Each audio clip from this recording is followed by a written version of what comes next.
दिल्ली की एक ठंडी सुबह में अयान और सना को एक मेल मिला। International creative writing fellowship, Amsterdam, Netherlands. उनकी साझा किताब इश्क की वो गलियां को दुनिया भर में सराहा गया था और अब उन्हें 6 महीनों की राइटिंग रेजिडेंसी के लिए बुलाया गया। सना की आंखों में चमक थी। अयान थोड़ा असमंजस में। क्या तुम सच में जाना चाहती हो? अयान ने पूछा। हाँ, पर अकेले नहीं। तो चलो फिर इश्क की गलियों को यूरोप की गलियों में बदलते हैं। एम्स्टर्डम में एक शांत लाइब्रेरी में उनकी लेखन यात्रा शुरू हुई। नए लोग, नई जुबानें, पर दिल अब भी वही। सना ने कहा, यहाँ के लोग कुछ अलग हैं, रिश्तों को लेकर खुला सोचते हैं। क्या हम भी इतने खुले हैं? अयान मुस्कुराया। हम खुल चुके हैं, झूठ से, डर से, दूरी से। अब सिर्फ भरोसा बचा है। सना को वहाँ की एक प्रकाशक एना रोमेरो ने अप्रोच किया। तुम्हारी लेखनी बहुत अलग है सना। हम चाहते हैं तुम अपनी व्यक्तिगत यात्रा पर एक अकेली किताब लिखो, सिर्फ तुम्हारे नजरिए से। सना सोच में पड़ गई। क्या मैं अयान से अलग कुछ लिख सकती हूँ? एना ने कहा, कभी कभी अपना रास्ता बनाना भी एक प्रेम की अभिव्यक्ति है।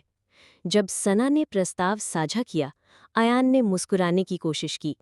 ये तुम्हारा मौका है और तुम उसे छोड़ना मत। पर भीतर से वो डर गया। अगर वो अलग लिखेगी, अलग सोचेगी, तो क्या धीरे धीरे मुझसे अलग हो जाएगी? एक दिन अयान की मुलाकात एक पुराने दोस्त कैफ से हुई, जो अब एक मशहूर लेखक बन चुका था।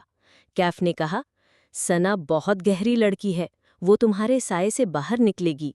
क्या तुम तैयार हो? अयान के मन में उथल पुथल शुरू हो गई। मैं उसे रोकना नहीं चाहता, लेकिन खोना भी नहीं चाहता। सना रात में एक डायरी में लिखती थी, जिसे उसने फासलों की किताब नाम दिया। एक दिन अयान ने यूं ही खोल ली और पढ़ा, मैं अयान से बहुत प्यार करती हूँ, पर मैं खुद से भी तो प्यार करना चाहती हूँ। क्या खुद की पहचान ढूंढना गलत है? उसने किताब बंद कर दी, बिना गुस्से के, पर एक गहरी सोच के साथ। अयान ने सना से कहा, मैंने तुम्हारी डायरी पढ़ी। सना चौंकी, पर फिर शांत हो गई।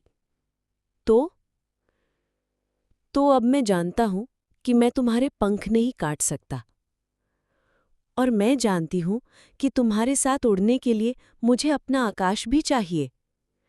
दोनों ने एक वादा किया, अगर हमारी राहें थोड़ी दूर भी हो जाएं, तो दिल एक दूसरे की ओर ही चलें। और अगर कल को तुम्हारी किताब मुझसे अलग हो जाए, तो भी मैं पहला पाठक बनूंगा। कुछ हफ्तों की कड़ी मेहनत के बाद सना ने अपनी किताब पूरी की। टाइटल था, मैं तुम्हारे साये से परे। अयान ने टाइटल पढ़ा और एक क्षण को उसकी सांस थम गई। क्या इसका मतलब ये है कि मैं तुम्हारी जिंदगी में एक छाया भर था? सना ने मुस्कुराकर कहा, नहीं अयान, इसका मतलब ये है कि मैं अब अपनी रोशनी में खड़ी हूँ और तुम उसमें बराबर के हिस्सेदार हो। पहले मैं सिर्फ तुम्हारी परछाई में थी, अब मैं तुम्हारे साथ चलती हूँ, पीछे नहीं।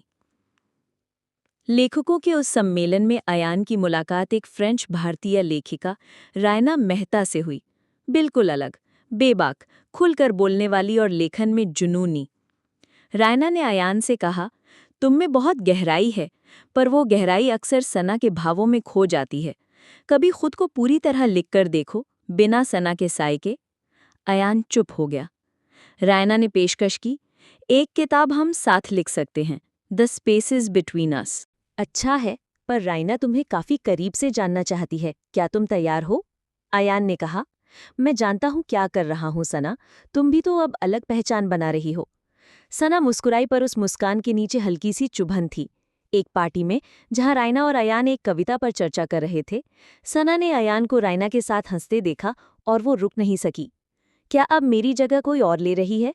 अयान चौंका। क्या तुम भी अब वो सोचने लगी हो जो तुमसे मैंने कभी नहीं सोचा? नहीं अयान, मैं सिर्फ डर रही हूँ, वो डर जो मुझे तुमसे अलग कर सकता है। अयान और सना रात को लंबी बात करते हैं।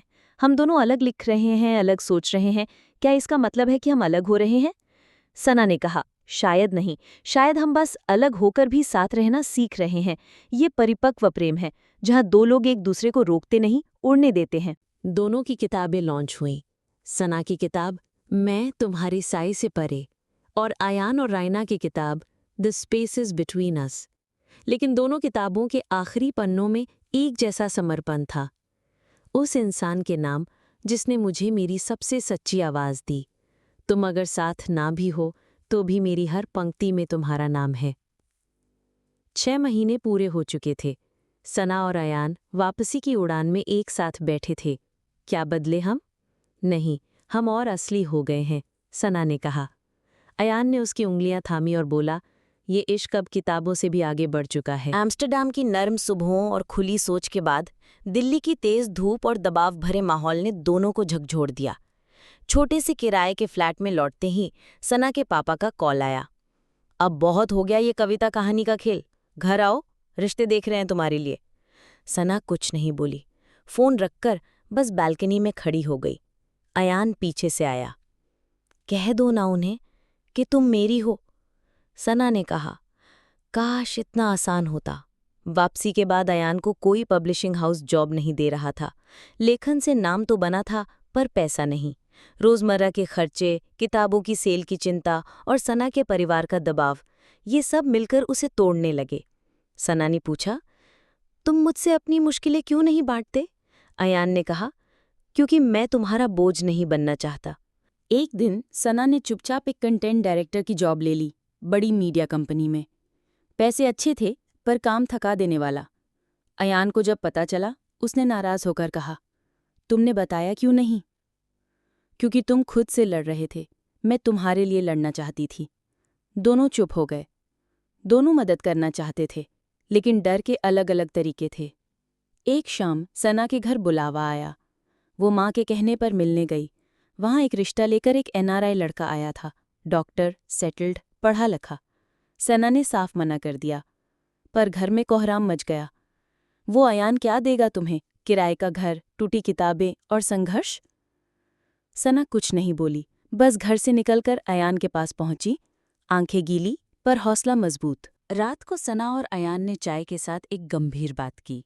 अगर मैं कहूं कि हमें शादी करनी चाहिए तो क्या तुम तैयार हो? सना ने पूछा। अयान कुछ देर चुप रहा। मैं चाहूं तो आज भी कर लूं, पर क्या मैं तुम्हें वो जिंदगी दे पाऊंगा जो तुम डिजर्व करती हो? मुझे मोहब्बत चाहिए, सहूलियत नहीं। अयान पहली बार रो पड़ा। अगली सुबह अयान एक इंटरव्यू के लिए निकला, एक बड़ी एड एजेंसी में क्रिएटिव डायरेक्टर की पोजीशन।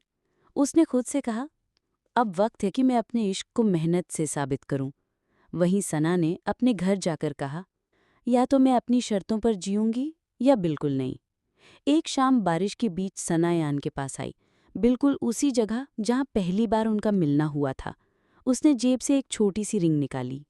अयान, मैंने हमेशा चाहा कि कोई मुझे अपनाए, पर आज मैं खुद तुम्हें अपनाना चाहती हूँ। क्या तुम मुझसे शादी करोगे? अयान स्तब्ध रह गया। हाँ, हाँ, और 1000 बार हाँ। शादी की खबर जैसे ही फैली, सना के परिवार ने रिश्ता तोड़ दिया। अगर तुमने शादी की तो ये घर, ये नाम सब भूल जाओ। अयान ने कहा, मैं तुम्हारे लिए सबसे लड़ सकता हूं, पर तुम्हें अपनों से दूर नहीं करना चाहता। सना ने जवाब दिया, मैंने तुम्हें चुना है, अब चाहे जो कीमत हो मैं चुकाऊंगी।